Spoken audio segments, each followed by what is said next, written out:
Hello and welcome to Inside the Manny. My name is Matt Dean and my guest today is Glenda Dean.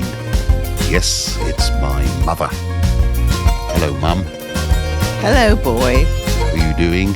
I'm feeling slightly odd on my terrace with all this equipment. It's a new experience for me. However, carry on. Well, it's a lovely terrace, so we're actually sat outside Mum's single-storey house in Stoupa on the terrace, looking out at a very well manicured, beautiful garden. Have you just had it trimmed? Yes, by others. Yes. Right. So anyway, we're talking to Mum today about a 70-year plus fascination and passion about Greece.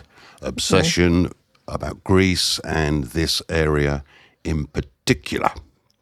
So, can you describe arriving in Kalamata with Dad in October 1986 when the town had just suffered a fairly severe earthquake? Right.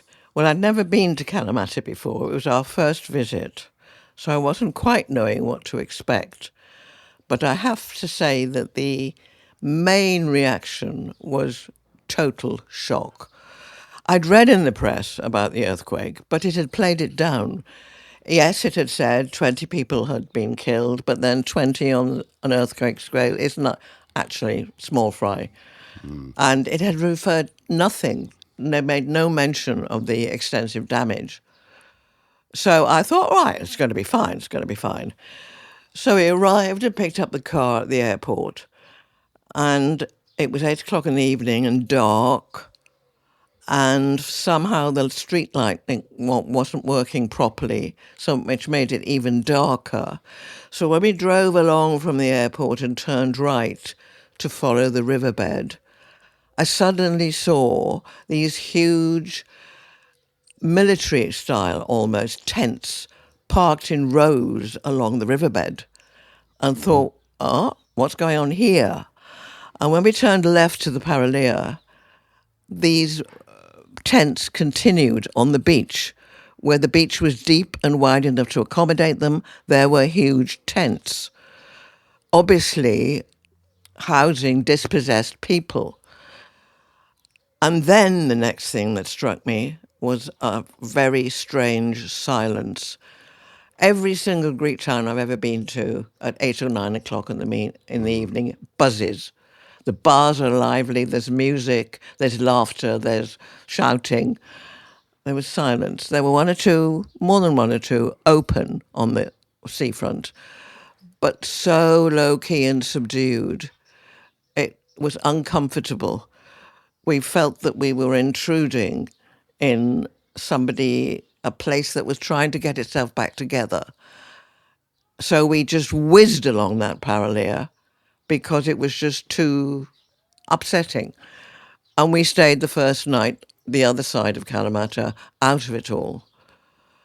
And it wasn't until we returned a week later to give the car back, daylight, when I saw what the reality was. And what was that? That was buildings that were those tall buildings in Kalamata, some of them completely collapsed, others with great bulges in their upper stories, some still standing, looking quite secure. But what I noticed was that every house or building had a great big cross in either green or red. And red signified this house needs to be demolished, it's insecure. Right. Green, you passed the test and you survived. Wow. But it took 5 years, I then discovered, for Kalamata to get back to what it was originally. The damage was really much, much more extensive than the pathetic reports in the English press suggested. And of course there was no internet or anything in those days to get a better idea. It was just a one-day wonder in the English press. And they didn't realise that the reason why there were relatively few people killed is that because everybody, well, 80% at least of the population of Kalamata was out to launch a great big new ship in the harbour, and that's a big event in Greece. And so they were all out to join in the fun and the games of that, and therefore not at home and vulnerable to houses collapsing on them. So that was just It was a miracle, a bit of really. luck, or indeed, yeah, a miracle. Okay, so knowing in advance what had happened, I guess some people would have sort of cancelled the trip or found somewhere else to go, but you didn't. Why was that? Well, partly because I'm stubborn, and partly through frustration. There's a backstory here that I have to go into a little to explain the frustration. Do you want Please me to tell do us. that? Yep. Because I'm obsessed with Greece, and I don't know how many holidays we've had in Greece. Umpteen islands, the usual run of things. But I was always drawn back to the Peloponnese, always, always. Partly, I think, because it's steeped in history. And from Mycenaean times through Athens, through Byzantine era, everything in between and since, the Peloponnese has featured large. And the northern Peloponnese is well known. I mean, Olympia and Nafplion are on everybody tourist track. Further south you come, the more remote it is, and the more Greek, and therefore it appealed. The three prongs, therefore, the western one is easy because it's small, it's not mountainous, and we've been there 2 or 3 times. The other two, the middle one and the Monovasia one, are much bigger challenges. So in 1995, the year before this, I'd found a house on the Monovasia prong to house about 10 friends of mine. And we had an idyllic month. Actually, you came out, didn't you? I did with older brother Dan, and that's where I got my A-level results. Which I did, well, you were one of my teachers, and people might find that a bit odd that my mum taught me, but I Can't got get an away from A me. because she's so good. Shut up. Anyway, Monovasia. Yes. So Monovasia was brilliant. We had a wonderful holiday. And the idea was that the friends would then go back to England, leaving Dad and me an extra week to hire a car in Yithion or Areopoli and explore the missing piece of the jigsaw, the middle prong, the Mani. Right. Because everything was public transport in those days. Car hire was not all that common. We got to Yithion and we got to Areopoli. Not a car hire outfit inside. They didn't know anything about it. So, what do we do now? No buses, as far as I could discover, went south to Yerelimanas. So we had no choice but to go north on the bus. Lovely scenery. We would enjoy ourselves. And it stopped in Ayas Nikolaos first, after climbing the mountains. We nearly got off there because it was a charming, enticing, inviting little fishing village. But it was August, it was hot, and didn't have a beach. We thought, no, we'll wait.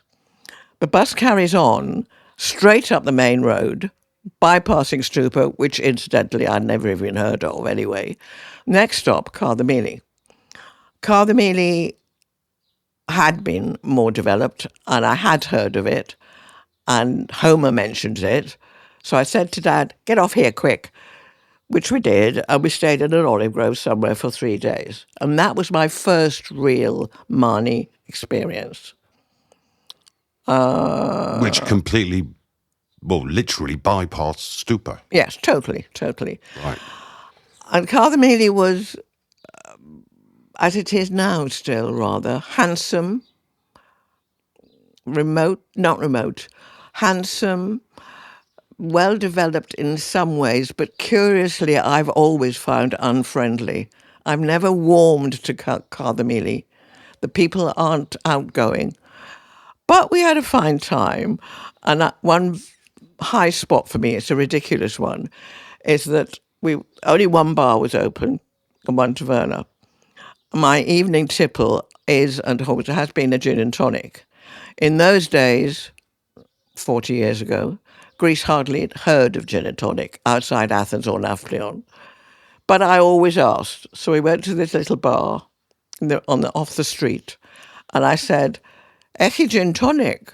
And to my amazement, the answer came, "Ver." I nearly fell off the chair. Easily pleased. Importantly pleased. So he presented me with this delightful gin and tonic. I'm still thinking, why have they got gin and tonic in this remote Marnie village? And then it dawned on me, it's Patrick Lee Firma and all his friends. It's their legacy. And I should be eternally grateful to him for giving me a gin and tonic in the Marnie. Forget the books. Yeah. Okay.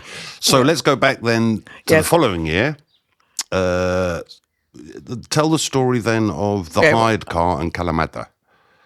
Yes. Well, we enjoyed the rest of the trip. We went over to Pylos. We went back to England. But I was determined that the following year, in 1996, we would get to the Marni. So it was going to be sorted this time. I booked a flight to Athens, a flight from Athens to Kalamata, because although it didn't have international flights, it had internal Greek flights. Mm-hmm. And then the plan was to hire a car there and do the whole of the Marni. Fine. Booked the flights, and in the middle of September, I thought maybe I ought to get round to booking the car, and then suddenly I read in the paper, earthquake. Right. And I'm thinking, do car hire places operate in the middle of an earthquake or post-earthquake? Well, I don't know. I'm thinking about this in bed on Sunday morning in the Observer, and suddenly, I don't know why, my eye literally, fate is to do with all this. I suddenly spotted an advert from an estate agent in Saffron Walden, of all places, offering houses for sale in the Kalamata area. I thought, what? And it said, local agent will guide you.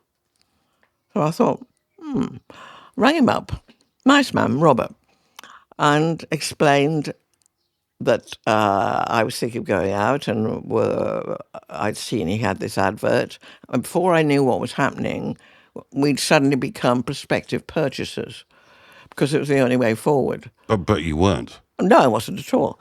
All I wanted was a car, the certainty that a car would meet me at the airport. So I rang him up and I booked a car. It's not a total lie because we always intended to buy in Greece, but only when my youngest son had finished university, and that was 2 or 3 years down the line.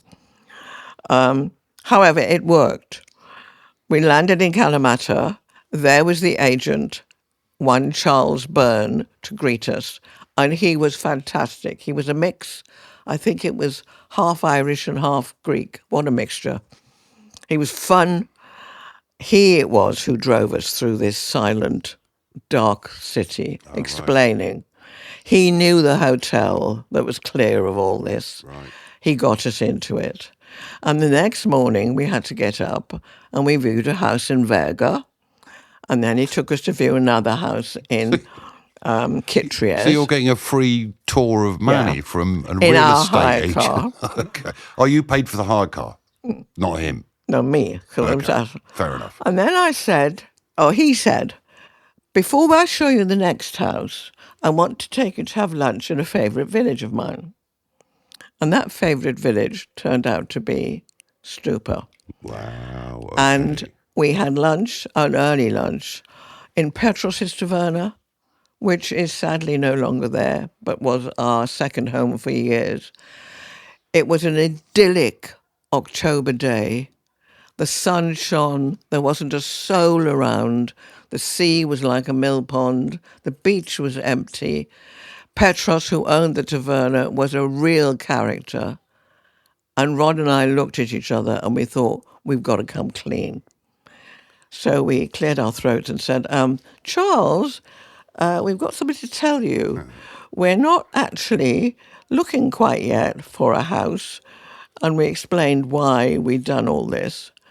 And shows what sort of man he was. He just cracked out laughing. Instead of being angry, as had every right to be, he just laughed. So we got on. So we took him back to the bus stop because he didn't have a car. and he had to get back to Kalamata. And we kept the car User Jeff is and went amused. down the rest of the morning. We stayed in the Stoupa Hotel, which was open only for us, it was empty otherwise, that night, and got up at crack of dawn the next day to do the Marnie, which was the purpose of the whole trip. Well, I think we had an early coffee in Limeni, and breakfast, and then we had lunch in Yerra Lemenas, and then we went round the bottom past Porto Cayo, and before I knew what was happening, we did Vathia as well. Well, we were up the other side and we were approaching Ithion, and it was still only about 6 o'clock. And we'd done the Marnie in a day. It's possible. Well, it is. So we'd allowed a whole week. So Dad and I looked at each other and said, well, what are we going to do now? And then like that, we both said at once, back to Stoupa. Right. So we drove back over, and they hadn't even taken the sheets off our bed in the Stoupa Hotel. We just rebooked and we stayed there for the whole week. So on that first visit then, you spent, in the end, 6 days in Stoupa. Exactly. And earlier you mentioned Petros Taverna. Maybe some people aren't aware of where that was. And so in general, can you just kind of paint a picture of what the Stoupa Paralia was like for you in those 6 days all those years ago? Sheer bliss. Petros Taverna is where Jimmy's gift shop now is, and Stecky and Rothy, as it was. It therefore was right on the seafront. No fancy pavements in those days. It was right tamarisk trees, shade if you wanted to sit on the edge of the beach. And it was Petros himself, though, who made it. He's a character, a very, very Greek character, difficult to describe, unorthodox, cheeky, full of irony, not much English, just a total pleasure to be with. He had me laughing from the minute. And I still see him every time I go to the Neohori Cafe Neon. Playing cards? And he's playing cards, Yeah. and he's still the same. Yeah. Yes. And the beach? Empty. You see, in those but days... this was October, though, huh? This is October, but it was only ever in August when the Athenians came down for their holidays to their family homes mostly, that Stoupa suddenly became alive. The rest of the year, it was a really quiet Greek village. As I said, 3 tavernas only, 1 Cafe Neon. Five Brothers was a Cafe Neon. Pefko was still there. It existed then. Mm-hmm. And then Acteon was a taverna, not a bar. It was, yep. Otherwise, nothing. It was so beautiful. Well, the mountains behind, the sea, it was the place, it ticked every single box I could think of. And Dad and I decided, right, we want to come here next summer holiday. We were all teachers. And we want a house for a month, which would take 10 of us. So this would have been planning for the summer of 87. Yeah. Yep. But, of course, such a thing didn't exist. We didn't want to go to a hotel. And I nagged and persisted. And eventually I found an English person who had an English neighbour whose house was always empty. And she thought he might let it above Calogria. So we went to look at it, peered in through all the windows. Perfect. Got hold of his number. And yes, he would let it to us for the princely sum of £100 a week. I mean, it was crazy. Outrageous. And there were 10 of us, so it cost 10 quid. I mean, daft. But you see, it was a Calogria then that you can't imagine today. Think of Calogria without a single bar or taverna or apartment. Just that little house on the promontory and one other cottage set further back. Tamarisk trees to give you shade, and otherwise just white sand and clear aquamarine water. It was unbelievably beautiful. Was there no tavernas or bars at all? None. Costas and Renner weren't there? No, for ages. They're newcomers, upstarts. Okay, so that's the summer of 87.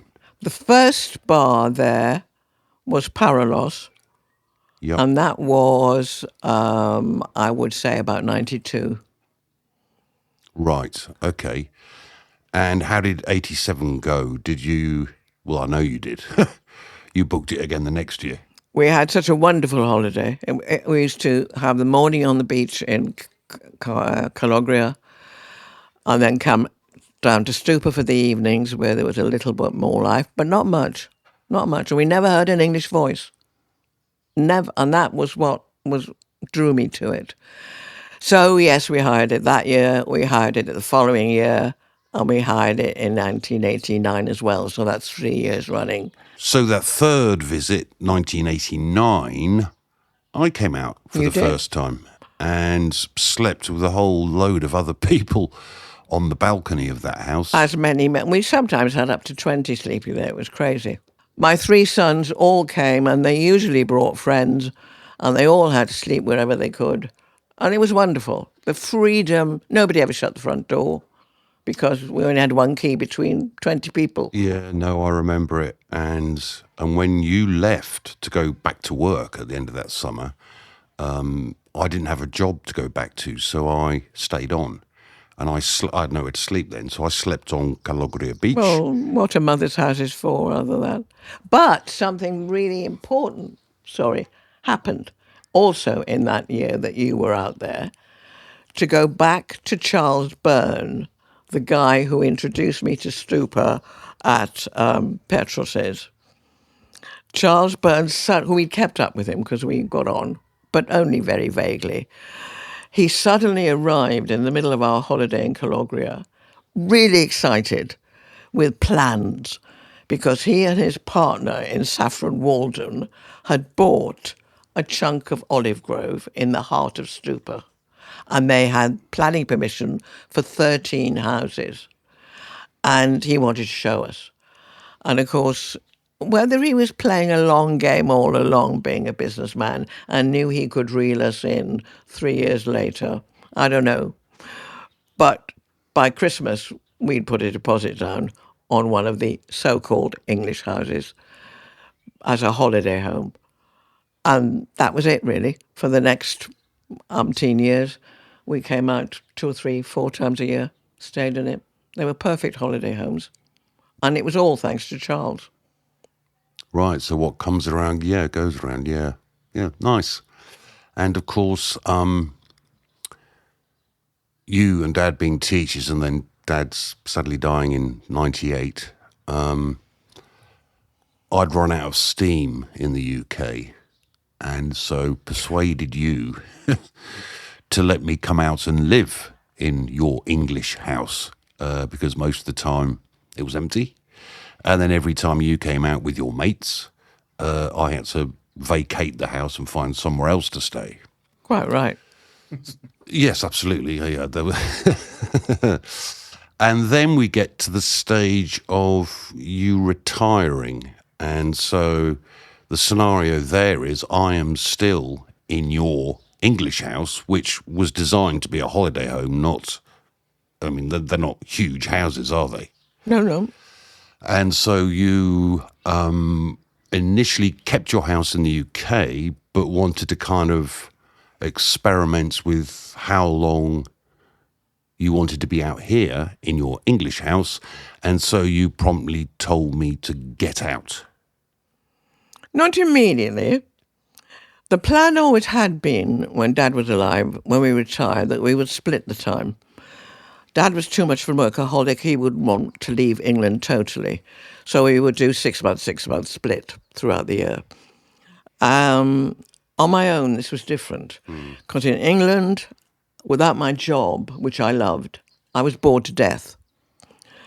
In Greece, I am never bored.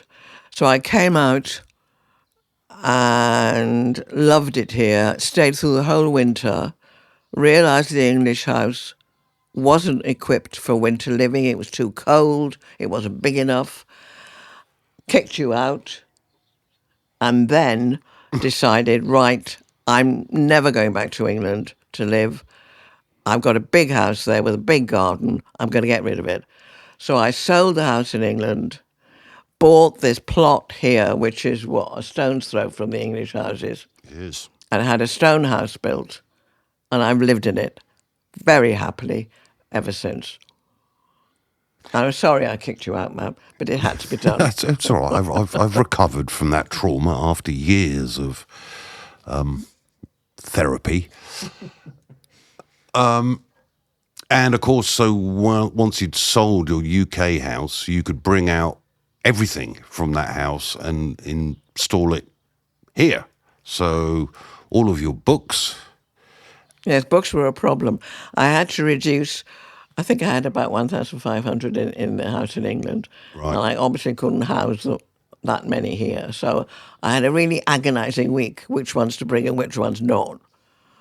Cats were easier. I only had two, and I couldn't possibly leave them there because they were getting old and a bit pathetic. So I had to bring them out too. And while I was bringing cats and books, I thought I'd bring comfy beds. So we did a ship roam, and you benefited from that enormously. You mean the Marks and Spencer's bed? Yes, and the table, and the sofa. Yeah. Okay. I was very grateful. Well, it is a lovely house, and you designed it well with Andonis Thomaeus, which is perhaps the next sort of topic area to discuss. In that we've talked about the place back in the old days, we've talked about properties that you've either rented or lived in. Let's talk now about the local people that you met from the early days onwards. Yes, who made it, really.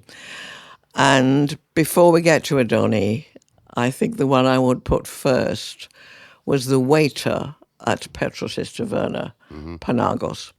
You will know him, and everybody else will know him, as one of the owners of Paralos Bar on Calogria. But then he was a student at Patras University doing maths. But he worked virtually full-time, as far as I could see, for most of the months of the year in Petros. And he's a delight. He wanted to improve his English. I wanted to improve my Greek. So at the end of every evening, we would sit down and we had an arrangement. One night we would talk Greek, and the next night we would talk English. And he introduced me so much about the Greeks.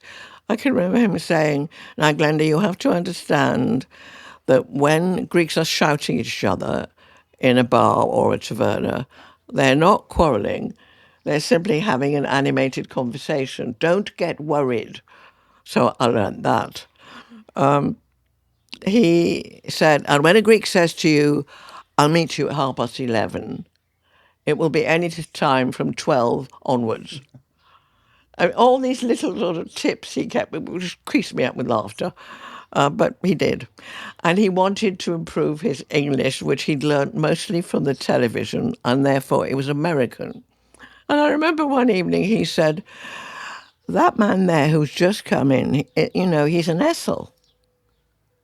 I said, "He's what?" "An Essel." I said, "Well, what's an Essel?" And then, of course, it was arsehole with an American accent. "He's an arsehole." I said, "Panagiotis, it's not, and you mustn't say that word." Daft. But I loved him, and I still love him. And didn't he also tell you other stories? One about busing a whole load of people from Patra, and the other one about his illegal exams. Greek side, which he made no attempt to hide. Yes, the system in Greece is that each local authority gets a grant from central government to run things. And it depends on the size of the village, i.e. the census. And it was census time. And Panagiotis was at Patras University. And Stoupa was about 150 inhabitants short of getting a real big whack from central government. So he organised 3 coachloads of students, offered them a free weekend in Stoupa, got the hotel owners to put them up for free. Each taverna would give them 1 meal, and then they, for some reason, would go on the Stoupa census Why, I don't know. That's just Greece. And therefore, I mean, it's totally illegal, but Stoupa's numbers were boosted and they benefited. But it's so Greek. And he also told me, he used a Greek word, I've forgotten it now.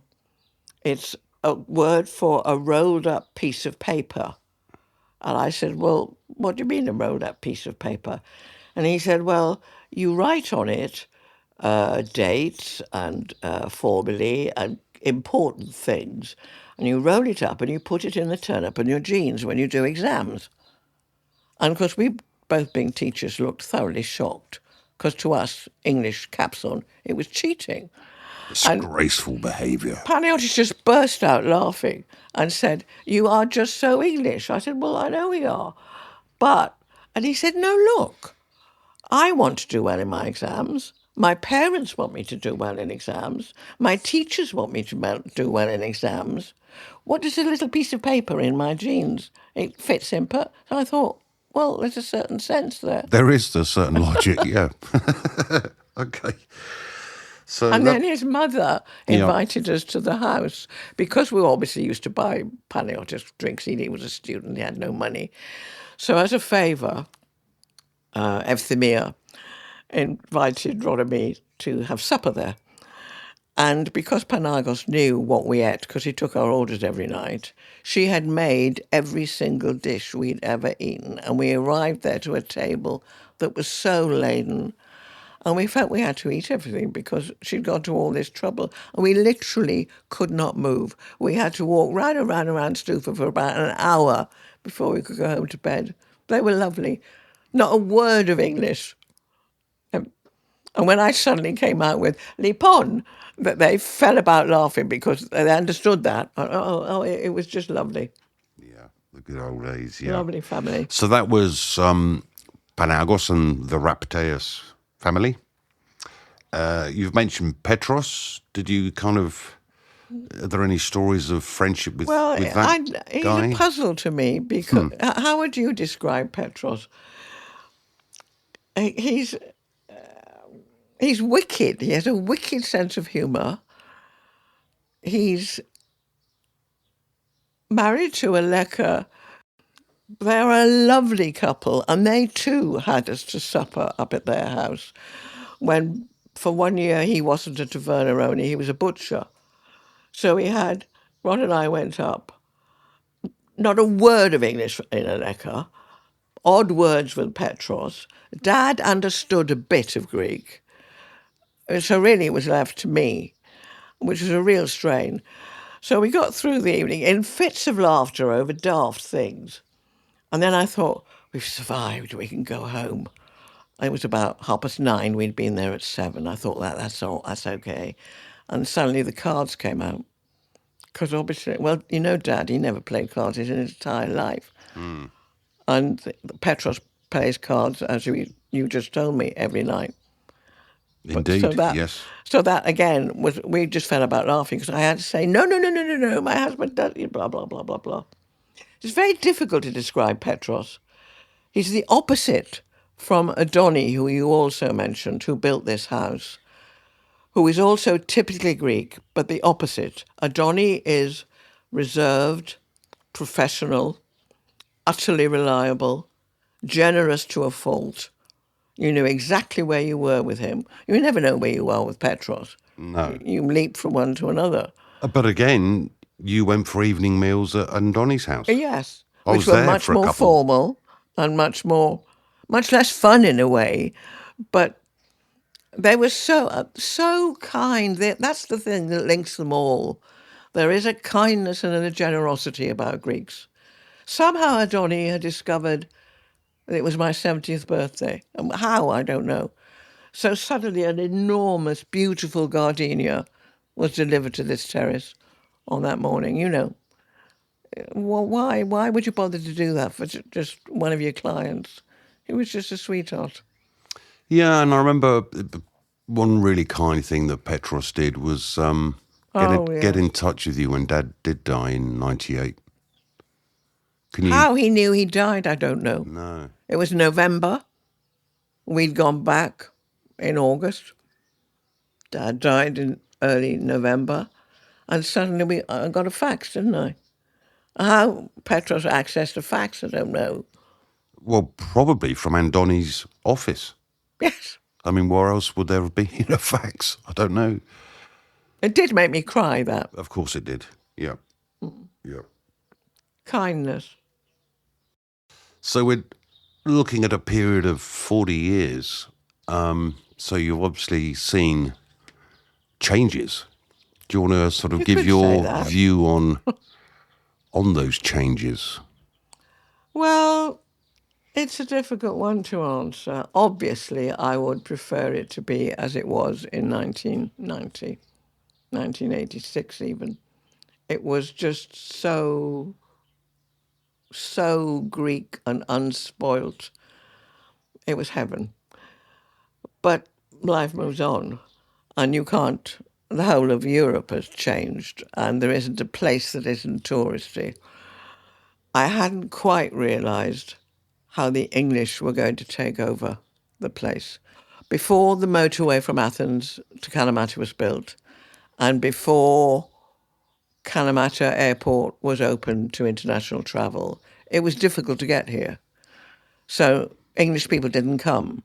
And then all of a sudden it's accessible. And house property prices in English soared. You could sell a terraced house for next to nothing and come out and live here.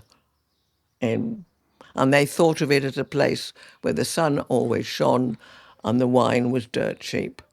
They've mostly, understandably, died off by now or gone back home to die.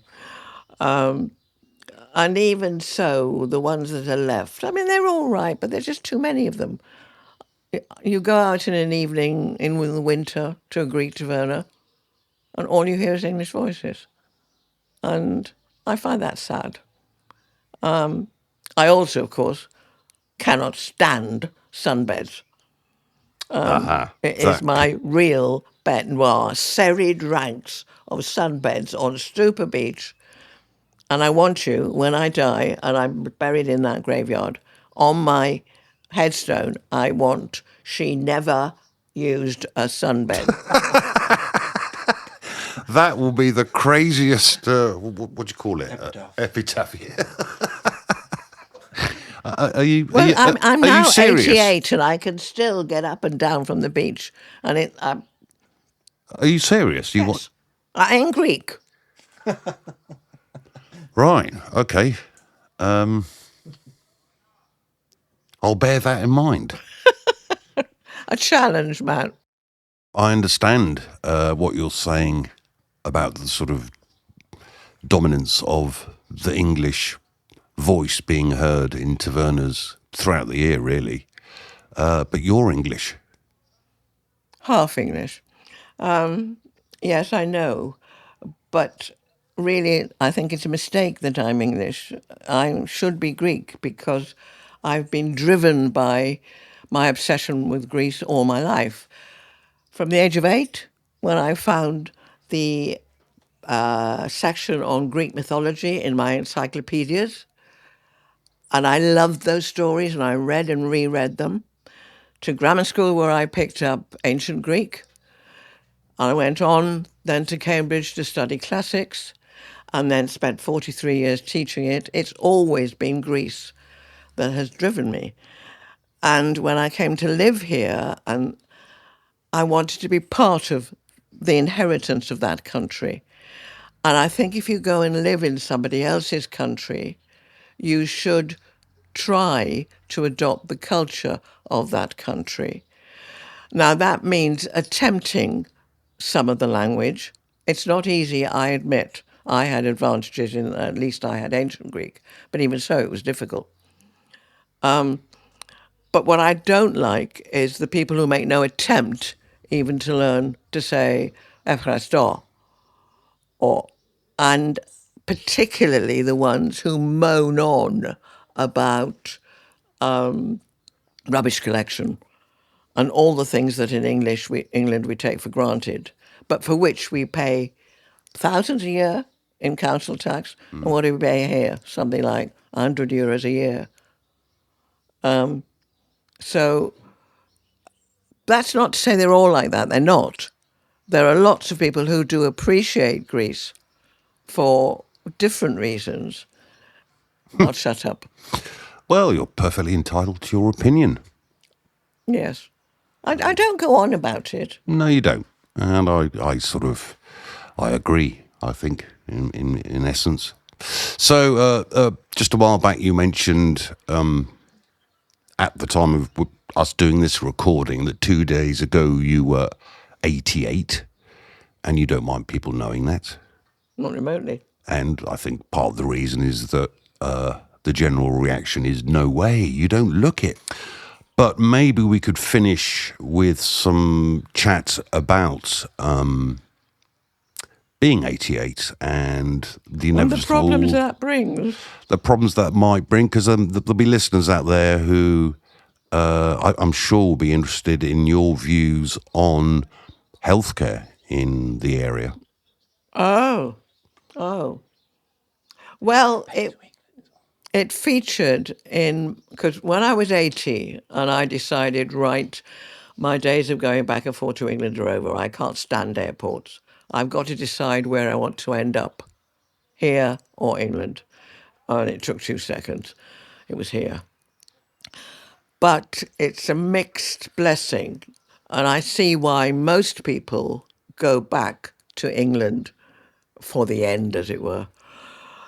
But that's partly because they don't have enough language to get by here. I have enough to get by, but no more. So they go back for security. I would say two things to people dithering on that question. One is entirely in Greece's favour. It's quick. Where else can you go and see your GP, Sophia, in the morning and see her that morning? And she sends you for blood tests, you go along the road, you do them, and you have the results sent to you by email that evening. In England, that whole process would take forever. You then, as a result maybe of the blood test, you need to go and see a specialist in Kalamata. You ring up, you get an appointment next week. So in terms of speed, in terms of care, because they all care visibly, and there's a brilliant heart doctor just up the road by the garage. The downside is that Kalamata is a provincial hospital and its provision is provincial. If you have something complicated, cancer for example, it's Athens, and that is a nuisance. So it's a bargain. You take a gamble.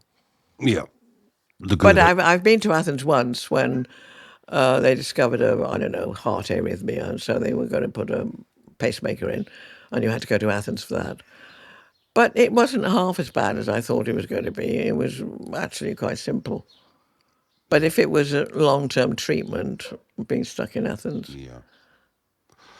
Well, yeah. Hopefully. But I've had nothing but good treatment here. Yeah, and we've been to Kalamata a few times to see a few varied specialists, and the whole thing's just so quick and cheap. I mean, okay, that if you're not going to the hospital and you're going to basically private, okay, you have to pay, but it's not expensive, is it? It's nothing.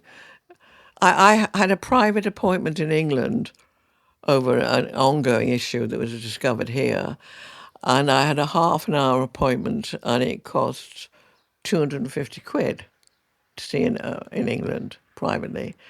Here, you get half an hour or more for 50 euros. Yeah, yeah, It's yeah. Okay, well, I think we'll on that wind happy down note. on. Yes, I'll get going on the headstone. But to finish, a quick fire question. What 3 words would you use to describe how you feel about this area? Oh dear, adjectives or nouns? Up to you. Contentment, beauty, the sea, daily swims for 7 months of the year are so good for the soul, let alone the body. And I know you really enjoy looking back up, getting that sea view of the mountains. You swim, and, swim through the city noisy things on the fringe of in August particularly, the kids are all playing and having a lovely time. Once you got past them and you're out a bit and you turn over on your back to float and you look back at those mountains, there is nothing like it. Yeah, that's a nice note to end on. So thanks for your time, Mother. Have a good evening. And thanks again. Bye-bye.